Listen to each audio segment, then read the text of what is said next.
What's going on, YouTube? It's Thomas from the Barber Style Directory, and welcome to the first episode of our new series called Clipper Wars. Let me explain what I mean by Clipper Wars. So the Barber Style Directory team has compiled 3 brackets of the top trimmers, clippers, and shavers on the market.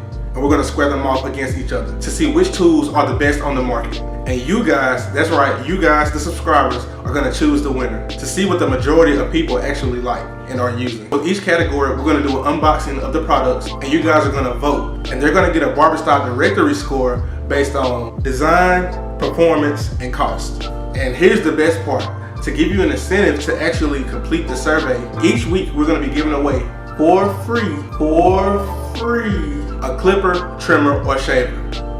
All you have to do is click the link below and answer 6 multiple choice questions. It will literally take you less than a minute. And you must be subscribed to the channel if you haven't already to be entered for a chance to win. First up, we have the old school versus the new school. So we're going to square them off and have you guys vote to see which one is better. So first off, let's do a quick unboxing of these. Alright, so here we go. Fresh out of the package. Blackout edition. So let's start off with the design. So this is your typical classic design. It's been around since, I don't know, 19 whatever. It has the ribs right here on the sides and in the front, and it fits comfortably in your hand. The only thing that I don't like about the shape of it is when you're doing mustaches, it can tend to bump. Like when you're doing somebody's mustache, it can bump their lip a little bit. It's kind of hard to maneuver around. It's not too big and it's not too small. It's just the right size. Now, as far as performance, I think everyone can agree that this is it's a pretty good trimmer. This is your all-around go-to trimmer. I don't know any barber that doesn't have a pair of T-outliners. Now, the con about this clipper, and I think almost everyone can agree with this, they heat up really, really fast. I don't know anybody that can use one T-outliner all day. If you're in the barbershop, I don't know anybody that can just use one of these. And last but not least, on to the cost. For $75, I think you're getting your bang for the buck with these. They pretty much do what they're supposed to do aside from overheating. Now let's move on to the more up-to-date bevel trimmer. Now, as far as design, this is definitely more cutting edge than the T-outliner. Even the angle that the blade is shaped at. And I like this, I don't know if this is silicone, whatever this grip material is, it's really good for when you're lining. It definitely gets major brownie points for being cutting edge. You can tell it didn't do any shortcuts. Now, as far as performance, I promise you, this bevel trimmer will give me a sharper lineup than a T-outliner will.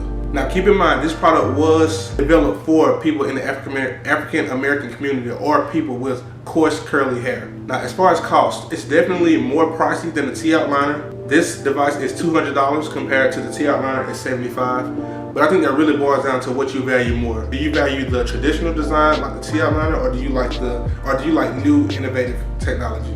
Honestly, this is me personally. For the technology that's in this device, I don't think it's too much. I honestly don't. So now it's time to give both of these a Barber Style Directory score. I'll start out with the T-outliner. I'll give that a 8 out of 10 on design.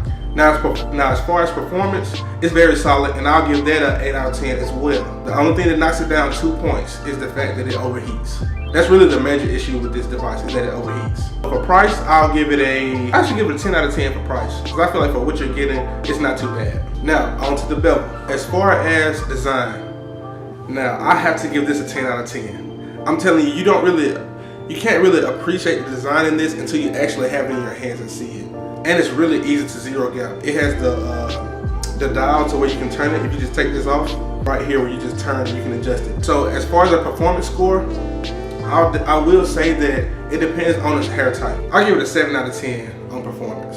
And then for price, you have to look at what you're getting. I think a lot of people, the reason they bash this clipper is because they don't realize what they're getting. The prices you're paying for what you're getting, I'll give it a solid 9 out of 10.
What's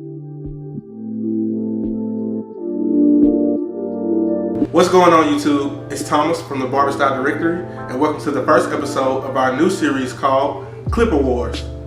Let me explain what I mean by Clipper Wars. So the Barber Style Directory team has compiled 3 brackets of the top trimmers, clippers, and shavers on the market. And we're going to square them off against each other to see which tools are the best on the market. And you guys, that's right, you guys, the subscribers, are going to choose the winner to see what the majority of people actually like and are using. With each category, we're going to do an unboxing of the products, and you guys are going to